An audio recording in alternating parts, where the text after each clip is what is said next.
Hello everyone and welcome to my first hour with Soulcalibur 4. Now, I know the title says my first hour, but as you can probably guess, I love the Soulcalibur games, and so this is not my first time playing this game, but I figured I would dedicate exactly 1 hour to just playing through the different game modes and showing off some of the stuff that I like in the game. Now, for those of you that haven't heard of Soulcalibur 4, as the title suggests, this is the 4th game in the main series, so like actual of the fighting games. This game was developed by Project Soul and published by Bandai Namco and Ubisoft. It came out on 2 game systems, the PlayStation 3 and Xbox 360, about 10 years ago in the year 2008. This is a really cool game, and I'm excited to show it off to you guys.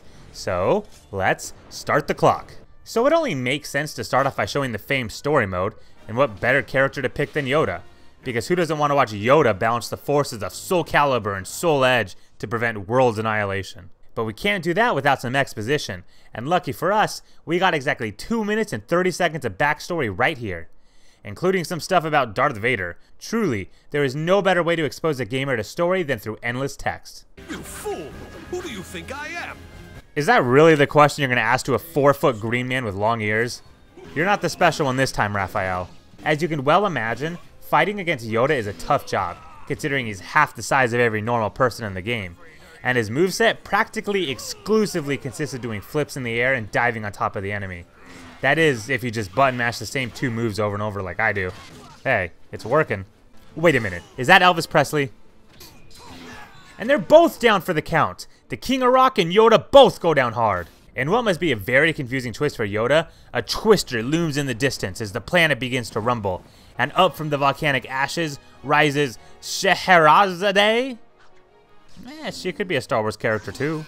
Speaking of which, since Star Wars is now owned by Disney, does that mean that there are technically Disney characters in the Soulcalibur universe? Mickey Mouse for Soulcalibur 6 confirmed. And it's still weird seeing Yoda fight Nightmare and Siegfried. I don't think I'm ever going to get over that. That was quite entertaining. You have done well. I especially enjoyed your performance in Revenge of the Sith. This shall be my first battle in ages.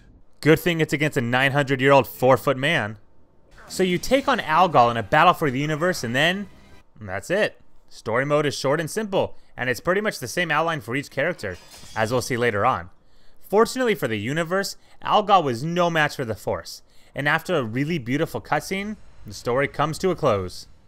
Similarly to Soulcalibur 3, this game also has a character creation mode, but more of my characters just end up looking stupid, so I only come to this area to buy other characters.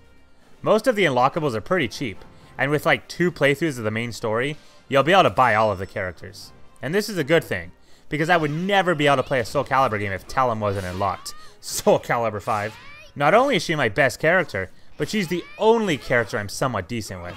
Since all the stories are basically the same, I guess it makes sense to show off the next big mode, which is Tower of Lost Souls, the most emo name you can ever give to a building.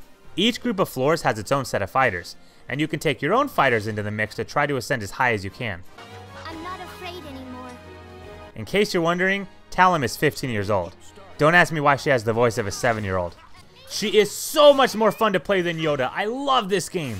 A being once controlled by the gods transforms into the very embodiment of desire. What? You mean this guy? This is what the embodiment of desire looks like? Alright, I'll buy it. So Tower of Lost Souls mode continues like this for pretty much the rest of the way. The cool thing is that many of the characters have unique designs through character creation. Like Laudena, for example. It's the final battle versus Hilde, and I've got almost no health left. It's time to make the incredible comeback. I mean, if I just button mash with style, surely I'll be able to pull this off, right? Come on, baby. I'm so close. Just a little more. Damn it! I almost did a cool thing. Oh well. At least I got Talon to back me up and finish the job. The only other game mode worth talking about is the classic arcade mode. And what better person to play it as than the infamous Harley Quinn ripoff Tira? Can I kill you? Please? Yup, she's a keeper. Apparently her weapon is known as a ring blade, and it seems like it would be the most inefficient weapon you could possibly use. Unless you're hula hooping with it, then it's an incredible weapon. Since I haven't discussed it yet, I think now's a good time to discuss the combat in the game. It's incredible.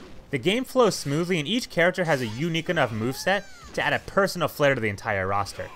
Each character has their own strengths and weaknesses, and it's a blast exploring them all to figure out which one works best for you. Alright, it's the 7th fight out of 8, here we go, against the apprentice no less. With how dominant we've been in the first battles, surely this one won't be too hard, right?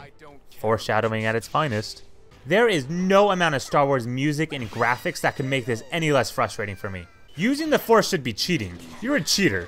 And so, as I do with most things in my life, after struggling for a bit, I decided to give up and move on to easier fights. Instead, I decided to spend a bit of time doing random fights, exploring the various characters including Voldo, everyone's favorite woman? Man? Nobody will ever truly know. Oh, and one of the floor sets in the Tower of Lost Souls involves a bunch of lizard men. I will never understand Bandai Namco's obsession with lizard people. A very strange fetish indeed. So after playing for about 50 minutes, I figured the best way to end this is tackling story mode one last time, but from a different perspective. Instead, let's tackle the story from Algol's perspective, just so we can have Ultimate Evil win out in the end this time.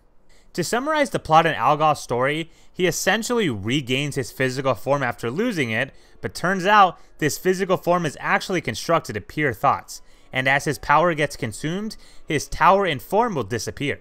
Therefore, he needs to find a permanent source of power, and so he decides to capture both Soul Edge and Soulcalibur. I am honestly amazed there's people out there that can come up with this stuff. But outside of this outlandish story, the fights pretty much go exactly the same as Yoda's story, just with different characters thrown in. So instead of fighting Scheherazade, we get to fight Angolfir, who always kind of looked like a cow-dressed anime lady. She's an odd one for sure. So we end up going through the motions for the first 2 stages up until we reach the final boss. And in case you're curious who the final boss is, it's none other than Siegfried himself. And just before the fight begins, you claim that Soulcalibur must be used to reclaim your eternal memories, while Siegfried claims that it should be used for forgiveness and absolution. Makes me want to kill Siegfried 10 times more, to be honest. And so, after a hard-fought match, we slay Siegfried, take control of both swords, and win the story mode. And just in time, because with that, my hour is up. So to close off this video, we get to watch as Algol goes on about the struggles of dominating the world, I guess. Soulcalibur 4 was never really known for its incredible story. But as I mentioned before, this game has a wonderful gameplay, and this video didn't even touch on the online modes, which are a blast for people looking to test their competitive edge in this game.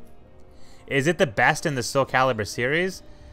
Not really, at least not in my opinion, but it's still well worth picking up if you enjoy fighting games. All in all, is it worth picking up and playing after the first hour? Absolutely.